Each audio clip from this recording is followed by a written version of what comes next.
Wala ka naman. Ang totoo, hindi tinulak ni Colleen si Jessica.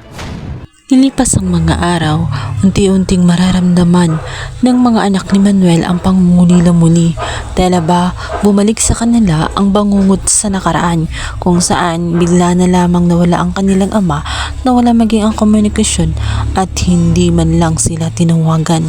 Nahihirapan na rin silang kontakin ito sapagkat pinagbabawalan muli nitong si Hazel. Tuwing idinadial ng mga anak ni Manuel ang kanyang telepono, lagi na lamang sagot ay out of coverage area.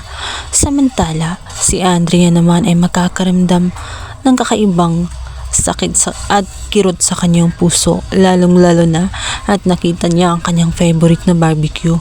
Meron silang mga moments nilang mag-ama.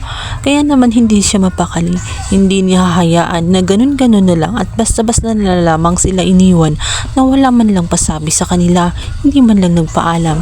Kaya sa pagkakataong yun ay bigla niyang susugurin itong si Hazel kasama nga ang kanyang nobyo. Hindi man pumayag ang bruhang si Hazel, nakatsyempo naman siya at agad namang sinugod ang kanyang ama. Pumasok bigla at hindi na nga nagpaawat sa may-ari. Nakita niya ang kanyang ama, humingi na siya ng paliwanag kung paano nangyari na umalis na lamang siya bigla-bigla at malalaman na lamang nila na bumalik na nga itong si Manuel kay Hazel. Di ba't nangako na nga ang kanyang ama na babawi sa mga pagkukulang at magiging buo muli sila. Isinumbat na rin ni Andrea na hindi na niya kailangang balikan itong si Hazel kahit pa sila ay mag-asawa sa papel sapagkat wala na rin saysay ang lahat. Tapos na ang kanyang misyon doon, lalong-lalo na at wala na ang kanilang anak na si Jessica at mas nangangailangan ang mga anak nga ni Manuel dito kay Felma. Nangangailangan nila ng gabay.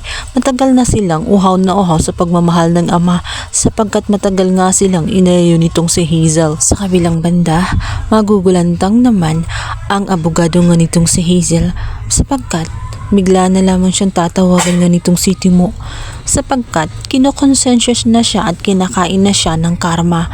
Hindi na siya makatulog. Tingin niya ay lagi siyang binabangungot sa mga nakaraan at ang tanging makapagpalaya lamang sa kanya ay walang iba kundi sabihin ng katotohanan. Kaya umano niya pinatawag itong abogado upang sabihin na nga habang wala doon si Hazel na hindi na niya kayang ilihim at hindi na niya kayang magsinungaling. Kailangan nang malaman ng abogado na wala naman talagang kasalanan itong si Colleen. Gawa-gawa lamang niya ang kwento dahil sa tinakot siya nitong si Hazel.